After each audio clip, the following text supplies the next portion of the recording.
Olá, hoje a gente vai fundo em Deuteronômio, capítulo 21. E olha, isso aqui é muito mais do que só um monte de leis antigas, sabe? É como abrir uma janela no tempo para a gente espiar os valores, a estrutura e as preocupações de uma sociedade de milênios atrás. Vamos ver como eles lidavam com tudo, desde um assassinato sem solução até aqueles dramas de família que, convenhamos, nunca saem de moda. Então, o nosso roteiro aqui vai ser o seguinte: a gente vai passar por um código para a comunidade, a questão do sangue inocente, regras de família e guerra, justiça pública e, por fim, o legado dessas leis. A ideia é mostrar como essas regras, que à primeira vista parecem meio aleatórias, na verdade estão todas conectadas, sabe? Elas revelam o que realmente importava para essa gente. Vamos começar então. Um código para a comunidade. E aqui o mais importante é sacar que isso não é só um texto religioso. Pensa nisso como um manual prático, um guia civil mesmo, para uma comunidade que estava se firmando. Eles estavam lidando com problemas bem reais, sabe? Justiça, família, como manter a ordem, o básico da vida em sociedade. Sangue inocente na Terra. O título já é forte, né? A gente começa com o que talvez fosse o maior pesadelo para essa comunidade: um assassinato sem solução. Pense só, o que se faz quando a justiça não tem para onde apontar? A resposta deles era fascinante. A responsabilidade vira de todo mundo. Exatamente. A grande questão é como uma comunidade responde a um crime sem nenhum suspeito. E a resposta deles, bom, não tinha nada a ver com uma investigação policial moderna, com perícia e tudo mais. O caminho era um ritual público super detalhado e com um objetivo bem específico. E olha só que impressionantes os detalhes desse ritual. Primeiro, mediam a distância para a cidade mais próxima. Essa cidade ficava com a responsabilidade.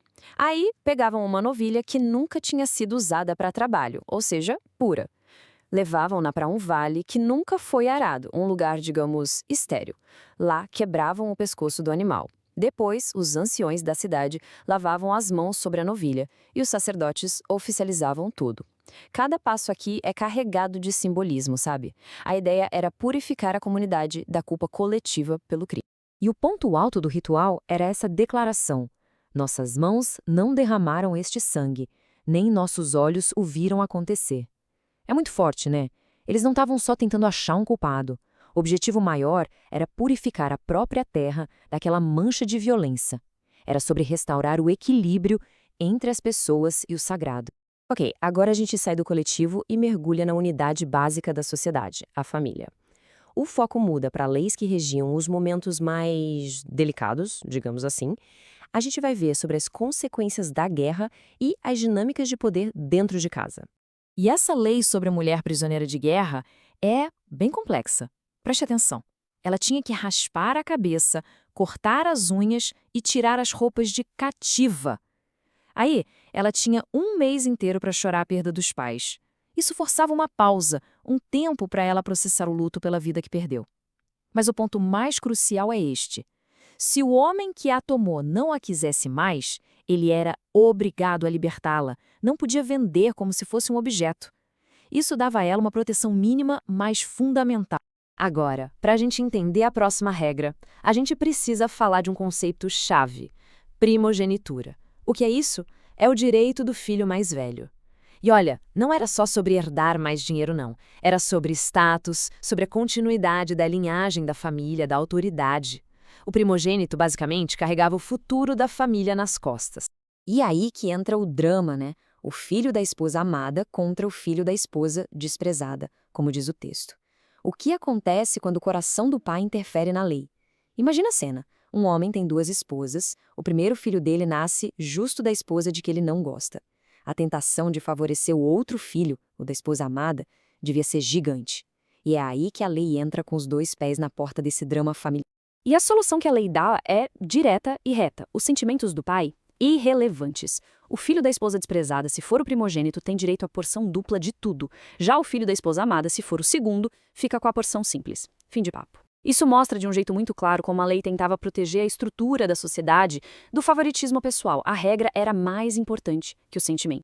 E vamos para uma das partes mais pesadas do capítulo: a lei do filho rebelde. Tudo começa com essa acusação formal que os pais tinham que fazer.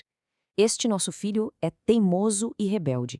Ele é um glutão e um beberrão. Repare nas palavras. Não é só uma desobediência qualquer. É um padrão de comportamento que, na visão deles, ameaçava não só a família, mas a comunidade inteira.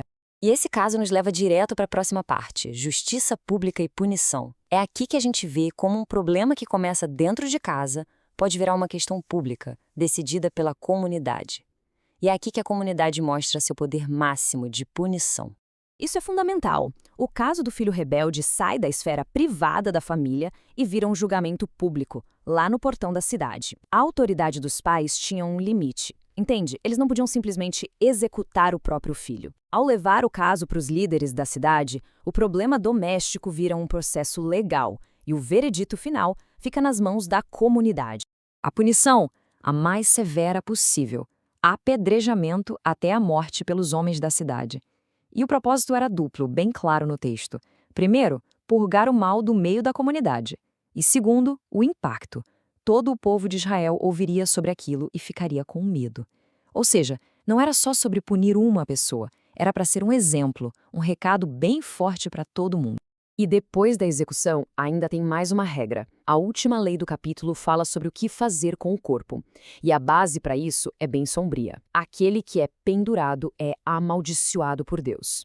Ser exposto assim numa árvore era o sinal máximo da maldição divina, a maior desonra pública que existia. Por isso, a regra era clara. O corpo não podia ficar na árvore de um dia para o outro. Tinha que ser enterrado no mesmo dia, para não profanar a terra. E olha que interessante. Isso conecta o fim do capítulo com o começo. Lembra do sangue inocente que contaminava a terra? Aqui, o corpo de alguém considerado amaldiçoado também contaminaria. A pureza da terra era uma preocupação constante. Certo. Chegando ao final, o que a gente tira de tudo isso? O legado de leis antigas. O que é que essas regras tão específicas nos contam sobre a mentalidade, a visão de mundo dessa sociedade?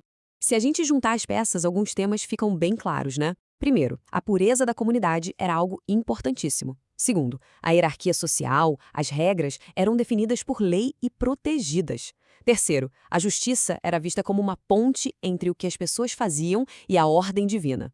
E por último, a própria terra não era só um pedaço de chão, era uma entidade sagrada que precisava ser protegida. E isso tudo leva a gente a uma reflexão final, né? Como é que as leis de uma sociedade, seja ela antiga ou moderna, acabam refletindo seus medos mais profundos e também seus ideais mais altos? No fim das contas, as leis são mais do que só regras num papel. Elas são um espelho. Elas mostram o que uma cultura valoriza, o que ela teme e como ela tenta colocar ordem no meio do caos. A pergunta que fica no ar é: o que será que as nossas leis hoje dizem sobre nós?